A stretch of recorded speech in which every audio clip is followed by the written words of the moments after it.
여러분은 조폐국에 들어가서 어마무시한 돈을 찍어내는 범인들의 이야기인 종이의 집을 많이 보셨을 것입니다. 한 명의 천재와 8명의 공범들, 철저한 준비한 그 세기 강도 사건을 영화한 이야기죠. 그런데 대한민국에서도 이런 영화 같은 사건이 새해 벽두부터 일어났습니다.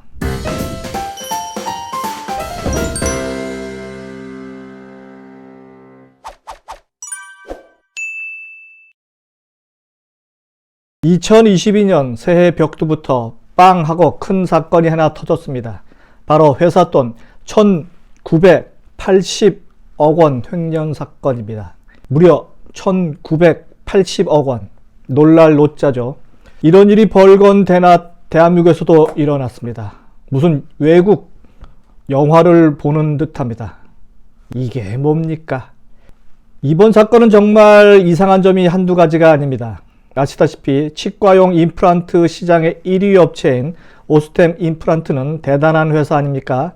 제가 네이버를 찾아보니까 주요 사업은 47개 판매 지점을 구축해 놓고 치과용 임플란트 그리고 소프트웨어 제조 판매 19개 해외 법인 한국예탁결제원에 따르면요, 지난해 말 기준 오스템 임플란트의 소액 주주는 약 2만여 명으로서 전체 주식의 55.57%를 보유하고 있다고 합니다.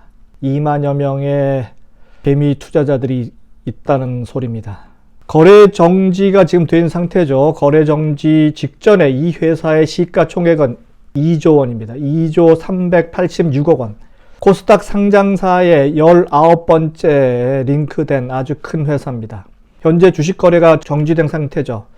상장 폐지 운운하고 지금 뉴스가 별로 좋은 소식은 아닌 것 같습니다. 그런데 이 사건은 미스터리한 부분이 한두 가지가 아닌데요. 한 5가지를 제가 꼽아볼까 합니다. 첫 번째, 과연 1980억 원 횡령을 1개의 개인 한 명의 직원이 했다고 생각하십니까?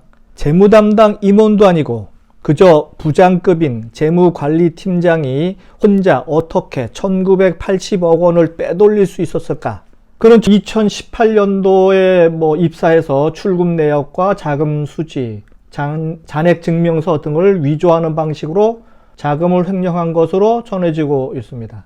횡령한 자금이 1980억 원, 오스템 임플란트 자기자본 2047억 원에 96.7%, 96.7%면 거의 다죠.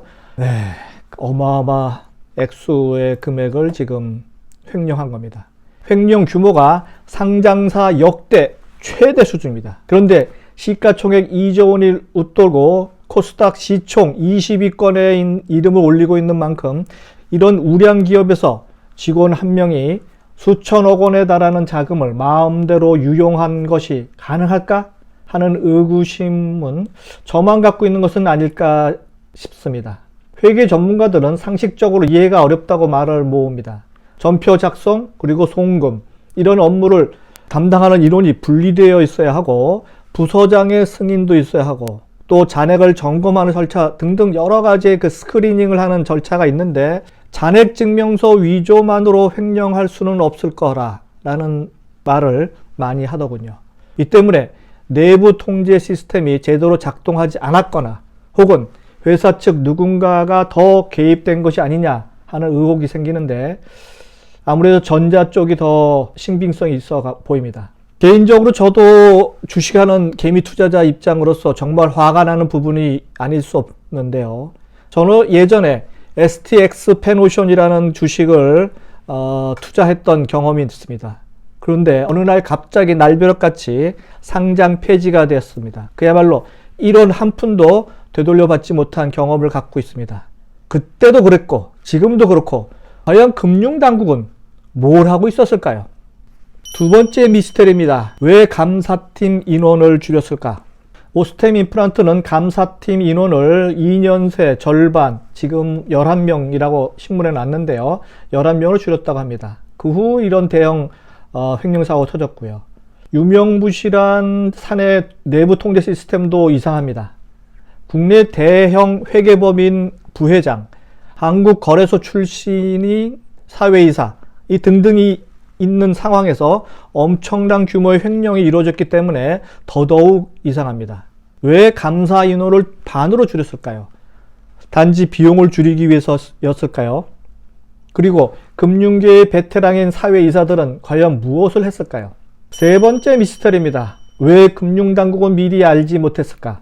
왜 금융당국은 미리 알아챌 수 없었냐 하는 부분이 상당히 의문입니다. 왜냐하면 지난해 10월 1일 횡령 피의자가 동진 세미캠 주식을 1,430억 원 어치나 하루에 매수를 하면서 시장에 관심을 끌 수밖에 없었죠. 왜냐? 5% 이상의 지분을 가졌기 때문에 공시를 해야 하는 의무사항에 해당되기 때문이죠. 그래서 10월 5일 날 피의자의 이름 그리고 거주지가 공개됐습니다. 동진 세미캠 슈퍼개미로 언론에 보도된 거죠. 공개되면 주목받을 수 있을 거라는 분명한 그 이유를 몰랐을 리는 없을 텐데 왜 주식을 대량 매수해서 스스로 공개했을까요? 5%가 아니라 4.99%만 보유했어도 이게 공시 의무가 없는데 말이죠. 근데 5% 이상을 지금 보유했기 때문에 공시가 됐죠. 금융당국에서 이 자금 출처를 수상하게 여기고 횡령을 좀 조사를 했다면 이 횡령을 그 당시에 막을 수 있지 않았을까 하는 지적이 나오는 이유입니다. 피의자가 횡령 자금으로 추정되는 돈으로 주식을 사서 지분 공시까지 했음에도 이상 징후가 포착하지 못했다는 것은 비판을 피하기 어려울 대목입니다. 예전이나 제가 당했던 STX 패노션 그때나 지금이나 금융당국은 왜 존재해야 할까요? 네 번째 미스터리입니다. 1980억 횡령 직원은 왜 무거운 금괴를 샀을까? 피의자는 2021년 12월에 1kg짜리 금괴 851개, 시가 681억 원 해당하는 그 값의 금괴를 샀습니다. 그런데 그 중에서 497개, 약 400억 원 어치가 피의자 체포된 건물에서 압수됐고요. 200여 개가 그 부친의 집에서 발견됐다고 합니다. 빤히 잡히면 다 수거당하는 무거운 금괴를 왜 매수했을까요? 그 자그만치 금괴 581kg입니다. 그냥 상식적으로 생각하면 금은 아무리 인플레이션이 돼도 그 가격을 계속 유지하죠. 그래서 부자들은 금괴를 선호하죠. 아무리 그렇게 금괴를 선호한다 하더라도 581kg이나 샀을까 하는 의문이 듭니다. 다섯 번째입니다. 피의자는 왜 해외로 도피하지 않았을까?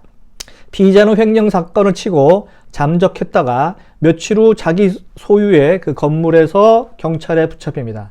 그렇다면 그는 왜 해외로 도피할 시간이 충분히 있음에도 불구하고 국내, 그것도 자신의 건물에 숨어 있었을까? 한간의 소문에 의하면요, 코로나 때문에 해외로 잠적하지 않았다는 이야기가 많습니다. 국내보다 해외에 코로나가 유중하기 때문에 해외에 나가서 코로나에 걸릴 확률이 크기 때문에 안 갔다 하는 의견도 있고요. 가족 중에 어린 자녀가 아직 백신 접종이 안 된 상태일 확률이 높기 때문에 가족 모두를 데리고 해외 출국을 못했을 거다라는 추측도 있습니다. 어쨌든 자, 5가지의 미스터리를 얘기했는데요. 자, 정리합니다. 2만 명의 개미 투자자들, 이 사람들의 눈물을 어떻게 누가 막아줄까요? 누구는 신혼 예비 자금을 투자했다가 물려서 지금 전전긍긍하고 있다는 뉴스도 나오고요. 누구는 이사하기 전에 잠깐 돈을 불리려다가 물려갖고 잔금을 못 치를 형편에 이르게 됐다는 이런 개미들의 눈물을 누가 닦아줄 것인가요? 이게 뭡니까? 대한민국 코스닥에 상장된 기업 중에 오스템 임플란트와 같이 내부 통제가 안 되는 회사가 또 얼마나 많을까요? 그렇다면 금융당국이 보유한 관리 감독권은 또 언제 행사할 수 있을까요? 동학개미님들 정신 바짝 차리시고요. 믿을만한 성장하는 회사에 투자하는 그런 습관을 가지셔야 되는데요. 투자하려고 하는 회사에 아는 분이 있거나 혹은 다리다리 건너서 그 회사가 제대로 내부 관리 시스템이 돌아가는지 꼭 체크하고 투자하는 그러한 투자 습관을 들이시기 바라는 마음이고요. 대한민국 회사 중에 매뉴얼이 있는 회사가 얼마나 되는지, 그리고 그 매뉴얼대로 작동하는 회사가 얼마나 되는지 여러분은 아시나요? 이게 뭡니까?